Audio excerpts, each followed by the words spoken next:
Okay, good morning again. My name is Lori Lawton, and I am a member of the BidBuy team, and we have quite a few other members of the BidBuy team that have been working on this project for quite some time now, available for our session this morning. We want to thank you for joining us. We are expecting about 150 people on the session this morning, so just wanted to go through a little bit of housekeeping. Hopefully some of you are familiar with GoToWebinar. For those of you who are new, what we have found, especially with such large groups, is what works best for question and answer is to have you type your questions in.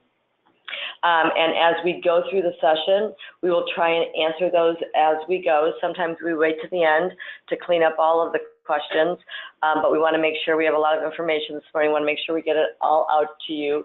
But we highly encourage you to submit those questions in writing.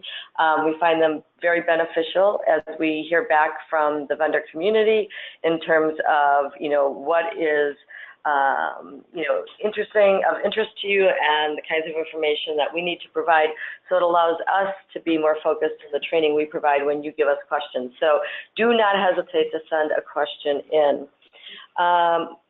And my name is Lori Lawton. I am an SPO, I think I said that already, with the BidBuy team. And with the BidBuy team, our presenter this morning is Dave Luttrell. Dave Luttrell is an acting SPO. He is also the, what is your title as it relates to small business specialist. He's also a small business specialist, and we chose him to do this presentation this morning because he does spend so much time working with vendors, and he really has a good understanding of what vendor needs are. So he will be presenting to you here this morning. I also wanted to let you know, when you received the invitation and notice email, you probably saw that there are a series of webinars that are available, and we encourage you to sign up for as many of those as are appropriate to you. But this morning we're really going to be focusing specifically on that seller administrator role. So if you have a lot of questions that are on other topics, not necessarily related to the seller administrator, we may not get to those questions today, but we do have other sessions going on this week, and we will be continuing to offer these sessions well through 2018. So you will have multiple opportunities to come back and ask specific questions on the specific topics that we're addressing in each individual session. So I don't want you to worry that this is the only chance. The other thing that we wanted to let you know is that we record our sessions and we post them out. So we usually post up the best one, and Dave is going to give you some information about how you can access that kind of information. But don't think that you have to memorize every single thing that we tell you, because we're going to provide you this as a recording that you can access whenever you need it. So with that, I am going to turn it over to Dave. All right, thank you, Lori. So good morning, everybody. Like Lori said, there'll be different aspects and different trainings that we're going to provide. Today is going to be a very introductory view at the system, and as a seller administrator, how you can get into the system and get registered today. We won't take up too much of your time. It's a fairly straightforward process, but we want to get your eyes on the BidBuy screen and how you can get registered today.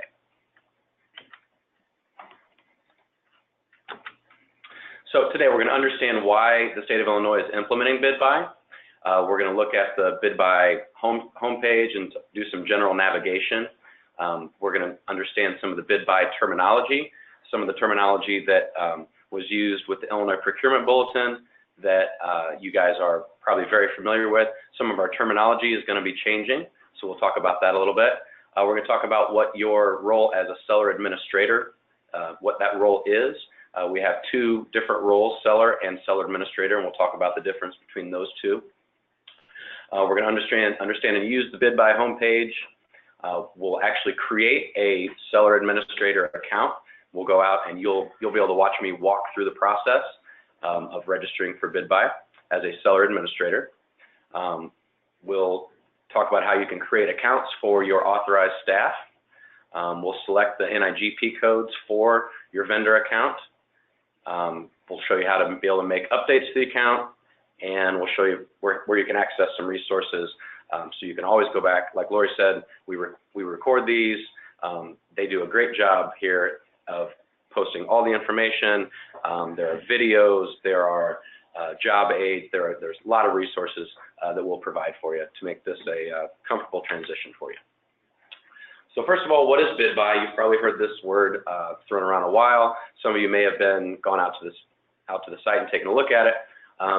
Really what it is Illinois' new e-procurement system. So this slide really kind of talks about from the state side, but I thought it might be beneficial for you to see what's important about it. So currently we have all these different legacy systems that different agencies use for authorizations and approvals from the state end, the Illinois Procurement Bulletin, all our procurement file that is state law per the Illinois State Procurement Code.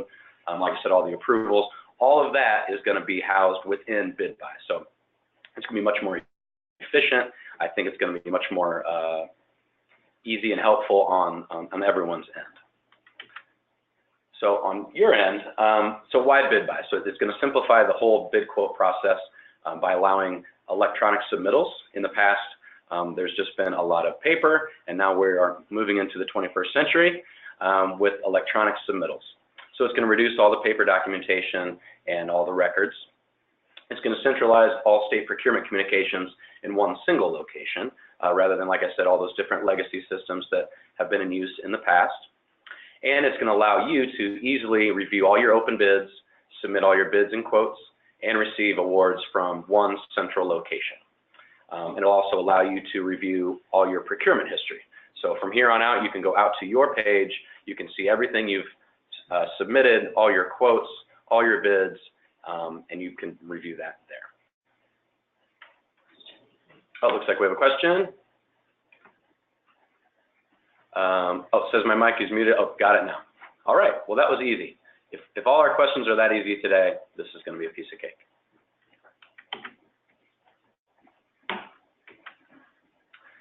So I spoke about the website where you can go out and take a look at all of the different videos. We have some instructional videos here, and I'm just going to go out and click real quickly just so you can get some eyes on it. The link is here as well. There are 3 videos out there. Show you this. So you can go out, and this is on the Pathway to Procurement site for the Chief Procurement Offices. There are 3 videos here. They go out to YouTube, how to register in BidBuy, the seller administrator role, how to register for IPG vendors only. So if you are a part of the Illinois Procurement Gateway, this process is going to be that much easier because a lot of your information will be pre-populated already. We also have some wonderful manuals out there. So if you learn by going through a manual, never fear. We have the manuals that are very specific to you out here. So I just wanted to show you that site very quickly. Looks like we have another question. Will there still be public bid openings? If not, how quickly will we have access to bid tabulations from competitors? There will be public bid openings, but in terms of the second question, I might defer to Lori. Do you know how quickly you'll have access to the bid tabulations? It should be similar to the availability right now, but absolutely, we do not expect to see any changes. So if you're, used to going out and attending those public bid openings and getting your results in real time, that option will still be available to you. And then in terms of the public posting, that will, be typically done in accordance with the agency process for getting that posting out. And then there's a few more questions. Good. Is this also going to be for the IDOT lettings? So it will be for the IDOT, and I think that's really a great question that brings us back to kind of a key point. So the BidBuy e-procurement system is for those procurements that are under the authority of the CPO for general services. So as it pertains to IDOT, there are certain things that IDOT procures that are under the jurisdiction of the CPO for general services. But if you're talking specifically about IDOT construction procurement, no, that is under a different CPO, and so BidBuy does not apply. So really key point is this is for anything that's under the authority of the CPO for general services. Great question. So we'll receive this presentation via email afterwards. No, we're going to have the video available, and it will be posted in a short order. I'm not exactly sure when it will be, but that way we'll get all the information out to everyone that way. Okay, so we have that Pathway to Procurement site. That is a really good resource. Those videos out there, you can always go back and take a look at those videos. They will be going through a lot of the processes that I'll be showing you today. We just wanted to have as many training opportunities as possible for our vendors. So we have the two types of vendor roles. We have the seller role, where you can search, view, and respond to the bid opportunities. You can search and view all the active state contracts and view all the purchase orders. The other role, which is we're going to talk about today, is the seller administrator role. So in addition to all the rights of the seller, the administrator can maintain all the business information, all the user profiles, can invite the associated organizations to register in BidBuy. And just a quick note here, it can be changed at any time, and there can be multiple seller administrators on a single account, but there must always be at least one. So the seller administrator is where you'll be able to change your internal business processes to see who can access your procurement information, and the seller will be the actual doing all the actual responding to all the bid opportunities. And so we'll talk about a little bit more each one of these as we move forward, but those will be those two roles that you'll see. So here's a quick look, and we will go out to the site and take a look at this, but this is just a quick look at the home page for the seller administrator. If you look up here on the right-hand side, you can see where there's two tabs, and we'll go through this in a little bit, but this is the seller administrator role. So where you will maintain your organization information, you'll maintain the users, you'll add users, and you'll be able to add associated organizations as well. So here's the seller role, and this is like I said, this is just a quick sneak peek. We'll go out to each of this and look at a little bit more, but this is where you'll see all your purchase orders, your bids, your contracts, and your quotes, and all your information for the seller role there. So like I spoke about a little bit earlier, there's some terms that you may be used to, and you'll start to hear different terms. So currently a solicitation or a notice that is out on the IPB is now going to be called a bid. An IPB registered user is now going to be called a bidder. Addendums are going to be amendments. Bid, offers, and responses in the past will now be a quote. The award information will now be the bid tab. A contract is the purchase order, and the amendment in the past is now going to be a change order. And like Lori said, we don't expect you to memorize this. This is you'll have access to this as well, but this is one of those things where as we move into the new system, the more you use it, it's kind of like a foreign language, right? So the more you use it, it'll be quickly, before you know it, you'll be speaking in BidBuy language. So here is the vendor help desk information at il.bidbuy@illinois.gov, and there's a link here that is on the BidBuy site that will go directly to this email, but here's also the vendor help desk phone number. So, okay, so with that, I think we'll wait till the questions till we get to the end. If there's any specific questions about that, we don't have any outstanding questions at this point right now. So why don't we go out to the BidBuy site and we'll take a look at just some general navigation.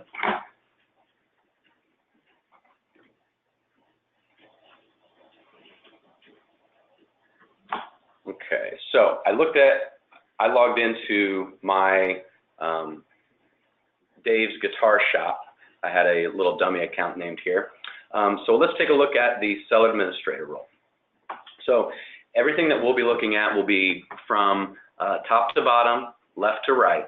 That's going to be a theme for everything that we do, from top to bottom, left to right. So at any point, you can always go back to the home screen here. If you find yourself wandering around in BidBuy and get lost, go back to the home screen. So first off, we'll talk about these different tabs up here.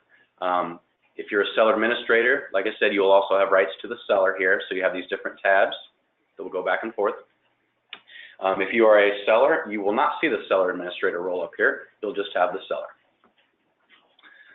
So from left to right here, we have the NIGP code browse, where you can get in there and search for your different NIGP codes.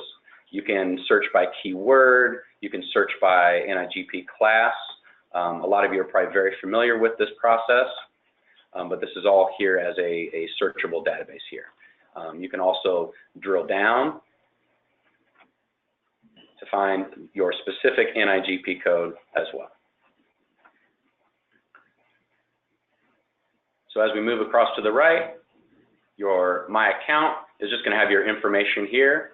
Of course, you can edit this at any time as the seller administrator. Just some general information there. Customer service, that will be a link as you click it that goes out to your, well, I'm not going to mess with that right now. Sorry, it wants me to set that up. Yeah, the most important thing to know about that customer service button is not to use it. So the customer service actually goes out to the system maintenance. This is a cloud-based system, and it goes out to that. So actually, your best option, if you ever do need customer support, is that vendor help desk email. Yes, you know what? But there is a slight change, Lori. I tested it yesterday, and it goes to the Illinois BidBuy email. Really? Yes. Oh, I had not seen that. Yes. Oh, sorry, I should have mentioned that to you earlier.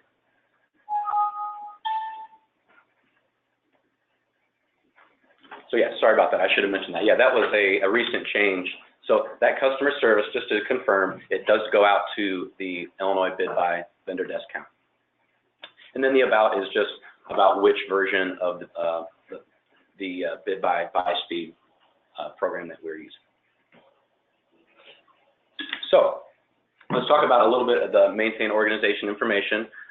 Once you get in here, also there's an alerts tab here that will be in red if there are alerts for your vendor. That's an important thing, but it'll be big and red, and then when you go to the site, if you have alerts, it'll pop up for you. So inside your maintain organization information, you have all of these different options here. Maintaining just the general information. One thing that we want to talk about as a seller administrator, this will be the main contact information for any of the information that is for your organization. For instance, if there were instances in the past with some of the pilot agencies where the seller administrator had moved on or perhaps retired, and they hadn't updated their seller administrator role information.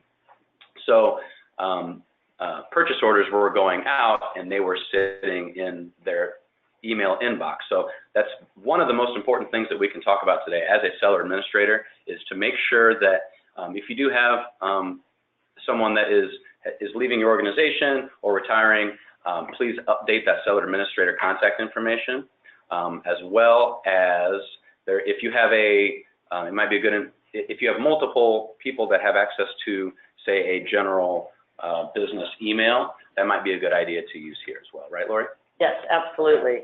And just to clarify, so the seller administrator who manages the sellers within the system, and the sellers within the system are those that submit the bids and respond to quotes and receive those emails. So it's equally as important that, as we all know, if staff moves on and that person, you have a staff member who is designated as a seller in the system, and they may have submitted a quote or an offer, it's very important that the seller administrator actually update that or redirect an email that would be coming into that person's email account that is no longer at your organization. So that's really probably the key function of the seller administrator, is to make sure that you do not end up with dormant email addresses, and we are attempting to communicate to you through those email addresses in the system, and there is no longer anyone seeing those. So yes, as they mentioned, if you do create a generic email account that multiple people have access to, that's really a good option. Some agencies or some vendors are not able to do that or don't want to do it that way. Everyone wants to have, private email communication. So however you see best to structure your various people within your organization who has access, it's just key to know that the seller administrator is responsible for ensuring at your company that all of the communications keep flowing. Okay, and Lori, Mm-hmm. may I just throw in, the one thing that's really important on this screen that we're looking at is that vendor email field. Dave, can you kind of move down there? Yeah, right down, keep going down. Right there. Make sure that has a valid email address in it, that it is not blank, because that is what will control whether or not your company gets that notification when a solicitation is put into BidBuy. And for a lot of people, through just communication with different vendors, there's some confusion as to what email address allows that notification to go to the vendor. It's not the user email address, it's this vendor email address. So make sure all emails are important, obviously, but this one is particularly important for the vendor itself. Great, perfect. Yeah, thank you for that. So that is your general information there. As we go back to maintaining your, kind of moving on with our general information here, here's where you'll have some of your addresses. So many of you will have just your one main general address, but many businesses will have to have multiple addresses. So you can add different addresses here as needed. Maintain the commodity codes and services. In here is this where you can add or remove all your NIGP codes that we had looked at that NIGP code browse there. This is where you can add, you can deactivate certain ones, you can add additional ones, and those are the NIGP codes that you would be called upon to bid. So this is also very important because we want you to be able to cast a wide net here and have as many applicable NIGP codes to your business as possible there. At this point, this is down here, you can display your inactive codes. Say if I had gone in and deactivated some of my codes, I can go back in here and reactivate them without having to go back through the searching function. Okay, moving along. We are not doing the maintain regions, correct? Okay. So your terms and categories here. Some of these are required. The federal tax classification was required. Some of the rest of them, some of them are not required, but you could still fill them in there. All the way down. What is specifically required is certifying that the information is provided as accurate and true.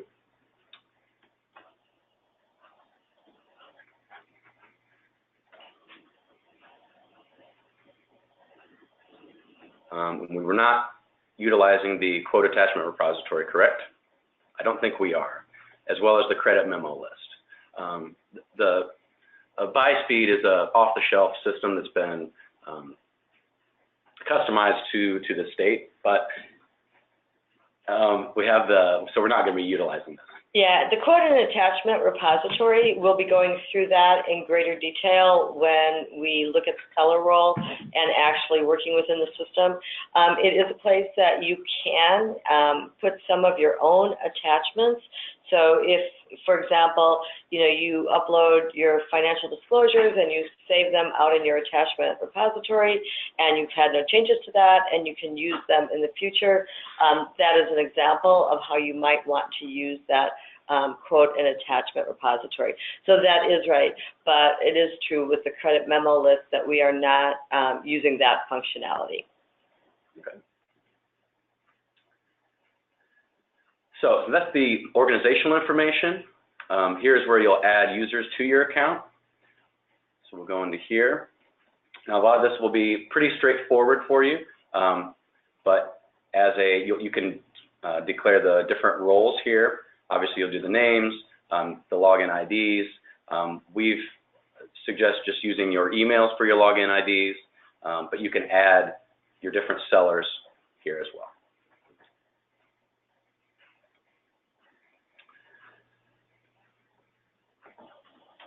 So adding the users here, this is where you can get a little bit more specific within your roles, adding your login question, some of the more specific information that's here for the different roles.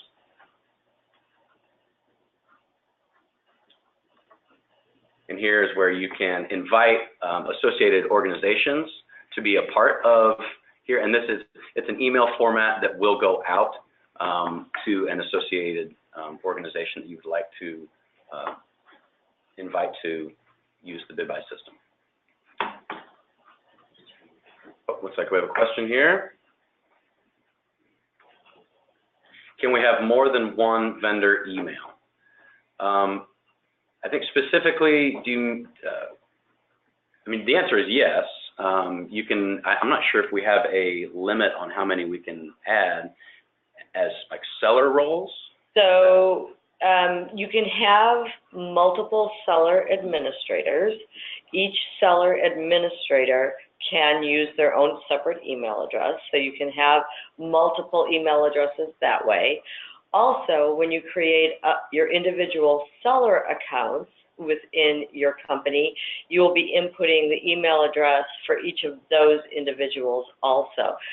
Dave, can you pop that back up? Because I think there was some good information there on maintain users on the account, and then was it add a user? Where was it? Right. Yeah. So as the seller administrator, again, the role of the seller administrator is to administer and determine who has access within the system and who has which rights within the system. So maybe it is Linda in your organization that submits responses, and so you want to create her as a seller on your account. So you will go in, and in the top portion of the screen, that's where you'll fill in all the specific information, and it will include her email address right there. And here's where, then below that is the status, where you can activate her or make her inactive or put her in a pending status, all the various status options that you have, create a password for her, and a login question and answer. And then below that is where you assign the roles to Linda. So is Linda simply going to be a seller who can create some change orders or upload a contract, or is she going to be a seller administrator also? Is she going to be more involved with the function of managing your company's structure within BidBuy? So that is one of the ways in which you can create the multiple emails, either by having multiple seller administrators, and then also when you add your individual sellers, you can include their email addresses. But as Barb pointed out, the key critical email is the seller administrator email, where solicitations will be sent. And they might be the seller administrator's email, but it might be, like you pointed out, an actual corporate email. Right. Okay. So hopefully that answered the question. Was that all of our questions that were there? Is that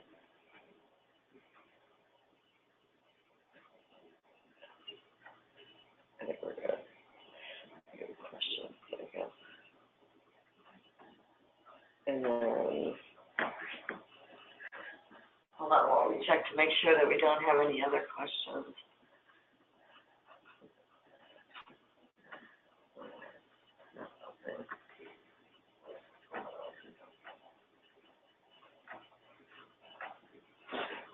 This may be covered later, but how does this site work with vendors with multiple organizations, different FEINs, multiple logins? Okay, great.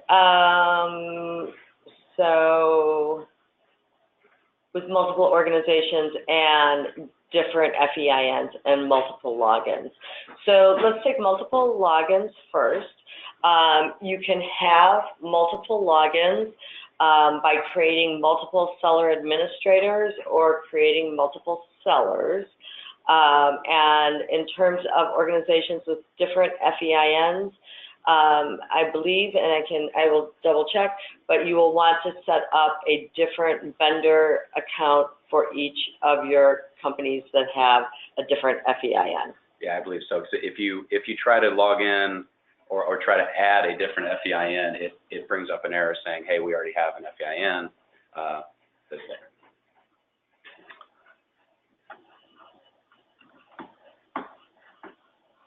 Okay. Back to we had our organizations there. So at this time, so we've gone through some general information there. Why don't we go out and I'll just show you how quickly it is to at least to get registered, and we'll kind of start from scratch to show you what you need to do. So I'll go ahead out here. I'm going to log out. So this is of course, this is, and I failed to mention this earlier, this is the training environment. So that's why you're seeing train all over the place here. So it allows us to kind of go in and play around without messing with the system at all. So if you see that, once you get into the production environment, the real BidBuy, you won't see that, and some of the colors will be slightly different. So I'm going to touch base real quick on here. So this is the main homepage of BidBuy. Right here is where you'll register, where you'll just start a registration. Complete registration, say you started a registration and you got pulled away from your desk, you can come back and finish a registration there. This open bids right here is the same as the Illinois Procurement Bulletin, where it is the public-facing side. You can go in and see, you can browse, you can look at all the open bids that are out there. So that'll be the same thing as your IPB at this point. You can browse active contracts and master blankets, contract and bid search, and then as well you can search for any registered vendor that will have their general information out there. So why don't we start from scratch? And sorry, please jump in. I'm sorry. Please do. I just wanted to, because like I said, the experience with dealing with some vendors, the complete registration, that you brought up a good point. Sometimes you're in the middle of it and you get pulled away, you think you've registered, but you're not quite sure, you can't get logged in. We do get those calls, and a lot of times if you cannot get registered in and you think, oh, well, maybe I didn't register, and you try to do it, and then of course you get that, this tax ID has already been used. Click on the complete registration, because if you have not completed your registration, it's going to ask you for that information, your vendor number and your email address. So when you get started to register, just jot down what that vendor number that is assigned to you is. Because if you need to verify, like I said, if you go through that process and then you go, wait, I can't get in, what's the deal? Maybe I didn't complete it. Check on the complete registration link, fill in this information and submit it. And if you haven't completed, your information will pop right up and say, continue registration. And that's a big one that happens quite often because everybody's busy. You get pulled away and you don't realize how far you have or have not gone in the process. So I just wanted to kind of throw that in there because we do get a lot of that. Great point. So when you do start your registration, like Barb said, please just jot down that vendor number there. It'll come in handy later if you need to get pulled away. Looks like we have another question here. How much contract history will be uploaded to the system, or will it only be from go live forward? So the way I understand it is the Illinois Procurement Bulletin will still be up there for just historical information only, correct? So the contract history will be uploaded to the system. So to answer your question, it will just be from go live forward, but the old contract history will still be available on the IPB.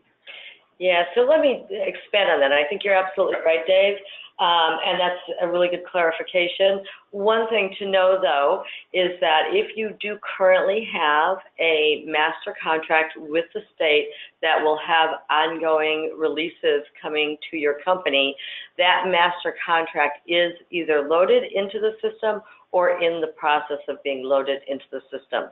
So one of the best ways to think about how much history is in, we are loading in or creating new contracts in the system, but the contracts that are being loaded are those that are going to have future activity.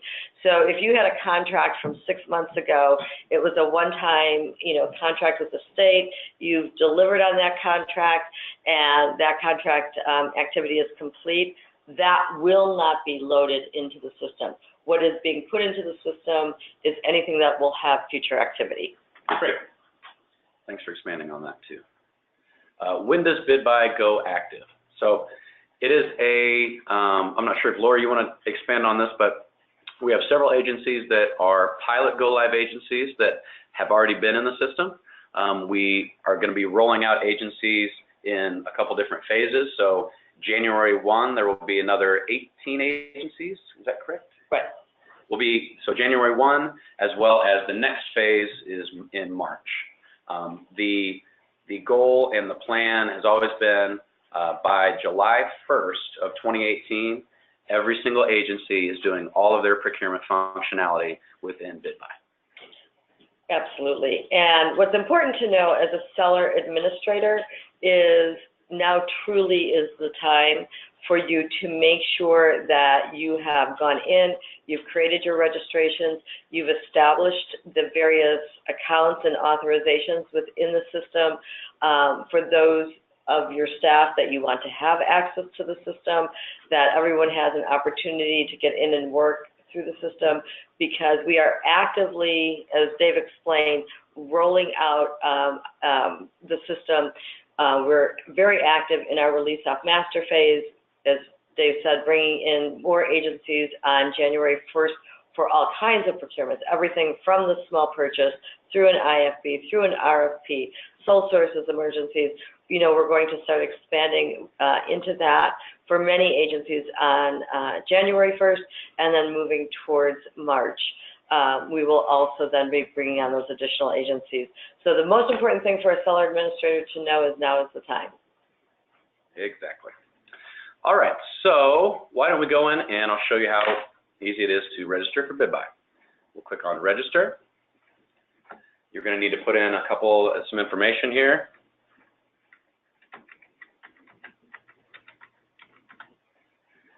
My company name, we did a guitar shop before. Let's do sports equipment.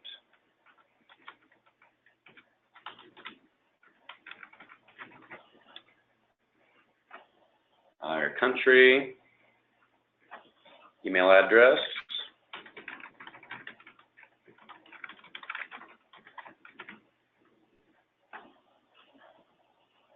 and so we're in. So, like I said, we'll do top to bottom, left to right on your information that you need to put in here.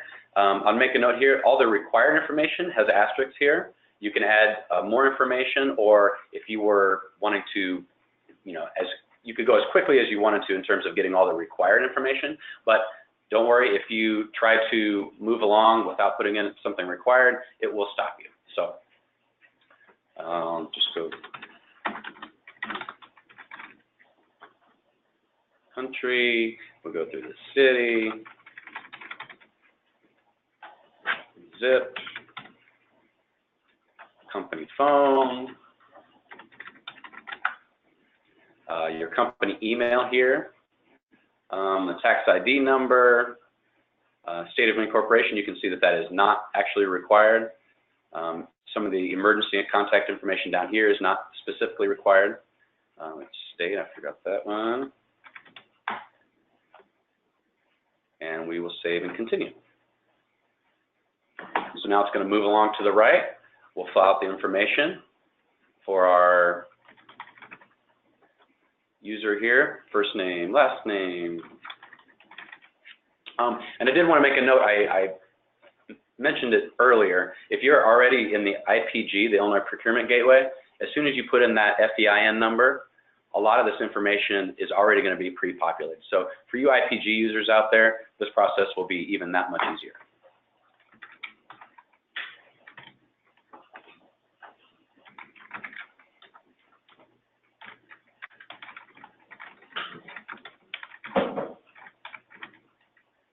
My login ID.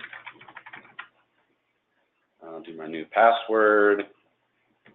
The password needs to be 8 characters with a special character, correct? Yes. So we'll do that. Login question. What's your favorite food? I wonder if Lori can answer it. It's pizza. It's pizza.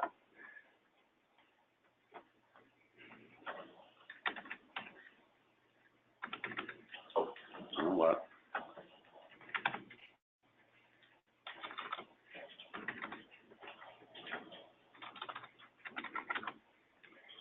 I'll confirm the password.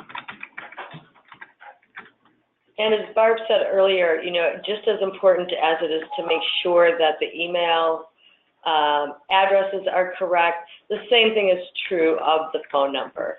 So make sure that you are using the phone number for your company that is going to assure that the state can get a hold of you. So, you know, if you are someone who fortunately gets to take lots of vacations, you probably don't want to use your direct line, but you want to use a general phone number that will make sure the state can easily access your company should we need to speak with someone there. Looks like we have a question here.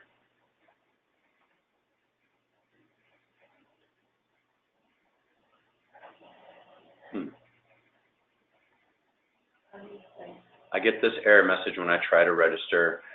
This is where, kind of, Barb, like what you were talking about, right? They're probably in the process.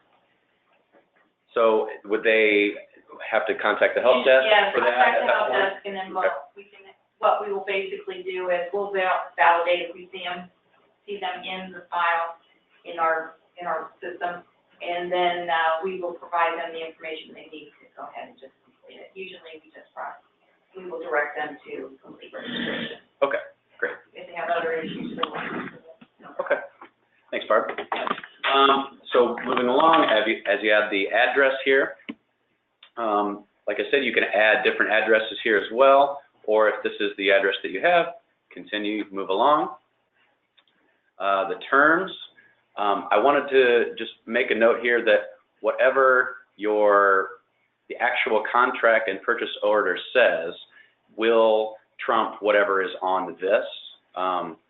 So, you know, we don't want to get in a situation where you put something Federal Express here and on the PO it's something different. The PO will always trump whatever is listed in this information here. So we're moving right along. Like I said, some of the required information here, federal tax classification. We'll say I'm a sole proprietor. You can go through each one of these and fill out as you wish. If you have specific type of firm, the annual gross sales, your number of employees, whether you're BEP certified. This will be pre-populated, like I said, with from IPG. So this will you'll already see this filled in if you have that certificate for instance, MBE, service disabled, veteran-owned small businesses, etc. Same here, this will be populated by the certification interface with several of these, whether you're a state use vendor, if you're an active vendor in the Illinois Procurement Gateway, if you're registered in the Small Business Set-Aside Program, this will all be pre-populated for you. And then at the bottom, you must certify that the information is provided is accurate and true, and then you'll save and continue. This is where you'll add all your NIGP codes. Once again, if you're in the Illinois Procurement Gateway, this will all be pre-populated, but we advise every vendor every once in a while, and this seems like a good time to do it, go in and take a look at all the NIGP codes that you are registered for, because you may find some different opportunities by adding new ones as well. Looks like we have another question. If the company is moving, can you go in and update the address? Absolutely. So you would just go back to your address. Once you're registered, you would go into your seller administrator role, and that's where you would change all your address information in the seller administrator role. Oh, more questions, sorry.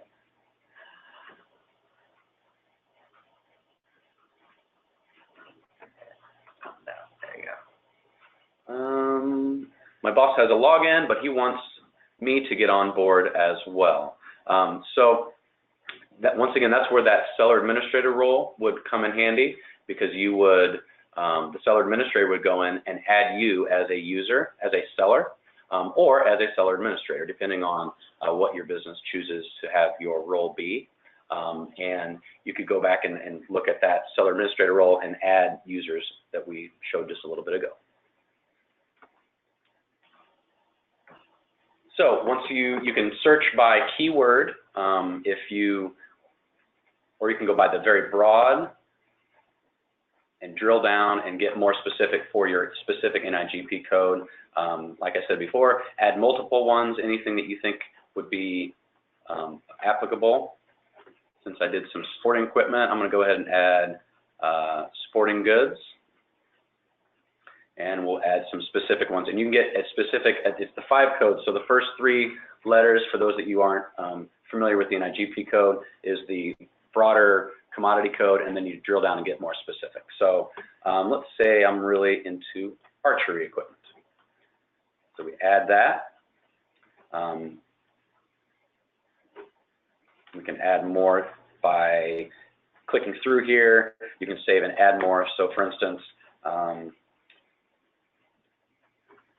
add here, save and add more. So if you save and add more, it goes back to this specific one, and you can spend as much time here by adding as many as you would like. So moving on, we'll go to the final summary. And you'll see all your information that you had listed here. You have your vendor email here. All the information that you put in is just the summary, as well as your commodity codes that were added here, when they were added. You certify that all this information is provided and accurate, and voila, you complete your registration. At this point, an email will be going out to that email saying, thank you for registering, and that's all done. So, assuming that, we had some questions and we talked about it a little bit, but you could realistically get in here and be registered for BidBuy, even if you aren't in IPG, within 5 minutes or so. So that's good news. Especially if you're in IPG, a lot of that information is going to be pre-populated, and you can roll right through, and you are ready to do business in BidBuy. Looks like we have some more questions here. Who gets the invitation for bid? So I assume that the seller and the seller administrator would get the IFBs, right? No, the invitation for bid is going to go to that company email address. That's right. On the business, the organization. The organization. Any email that gets generated from this system at the time a solicitation is entered into BidBuy will go to that vendor company email address on the business organization page. Okay. So the seller administrator. Not necessarily the seller. It could be a different email. It could be like here that Zeke Dannon said that Boss already has an email, wants Zeke to get on board.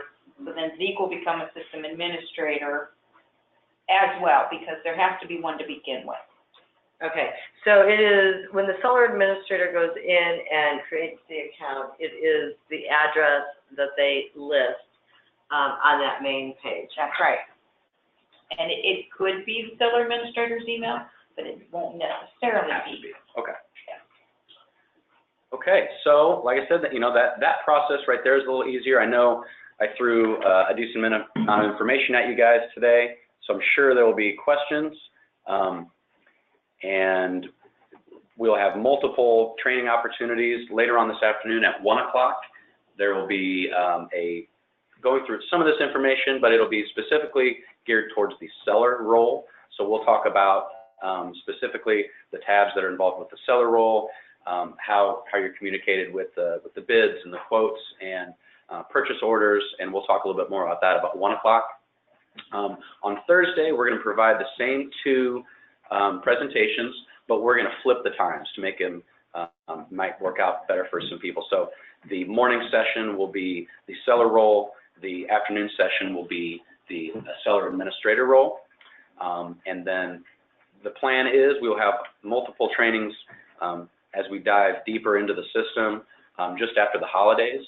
So be aware that that's going to be offered, and we know this is new to a lot of people, so we're going to, happy to walk you through, as well as having that. The vendor help desk is very helpful in guiding you as well with any specific questions that you may have. Looks like we have another question. Can we get bids sent to us automatically based on the NIGP code we've entered for our company? So that is how it will work.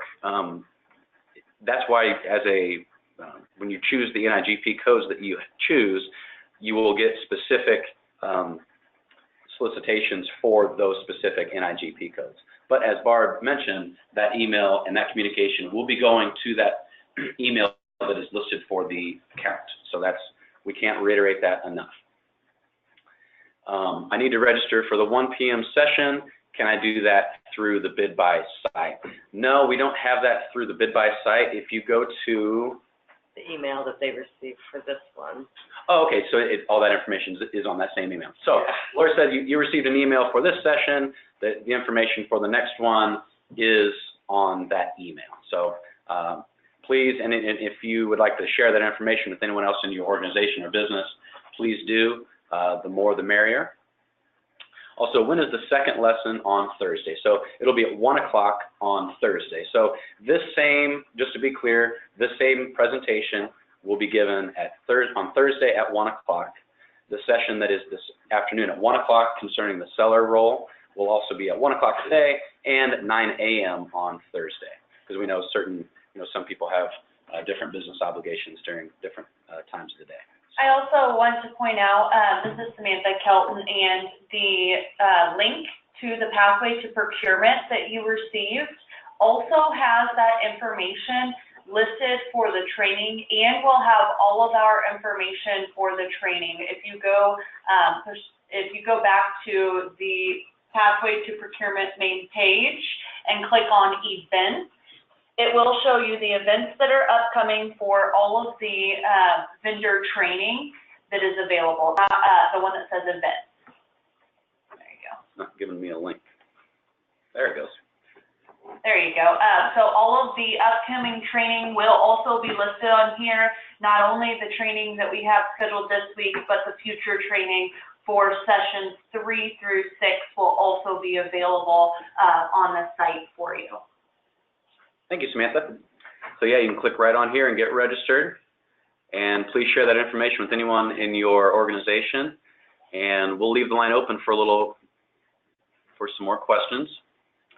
In the email, it has Thursday lesson both at 1 p.m. Is this a typo? Yes, we will definitely get that corrected. Like I said, the Thursday lesson, 1 p.m. will be the seller administrator role, which you are just a part of now, and the 9 a.m. will be the seller role.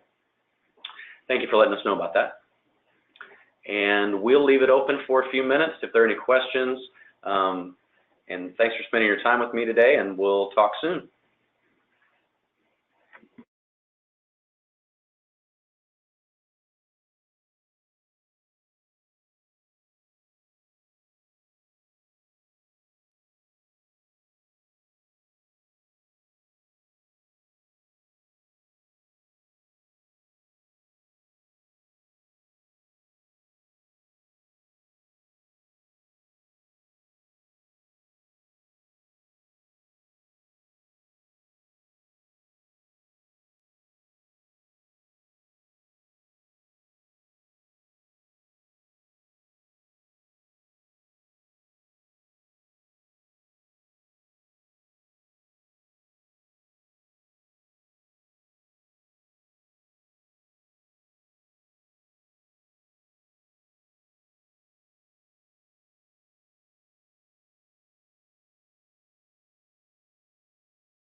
sign up, if you see that. Okay, well, we do not see any additional questions coming in, so we're going to go ahead and close out this morning's session. If you're coming back this afternoon, we look forward to seeing you then. And again, we'll continue to send out notices and updates as additional sessions get scheduled. And we will have, once we get through some of the basics, we will continue to offer some of these basic classes again in the future, but then we will also have a series of much more in-depth sessions. So we look forward to spending more time with you and giving you an opportunity to have a direct line to discuss any questions you have with us. So thank you, have a great day, and we'll see you soon.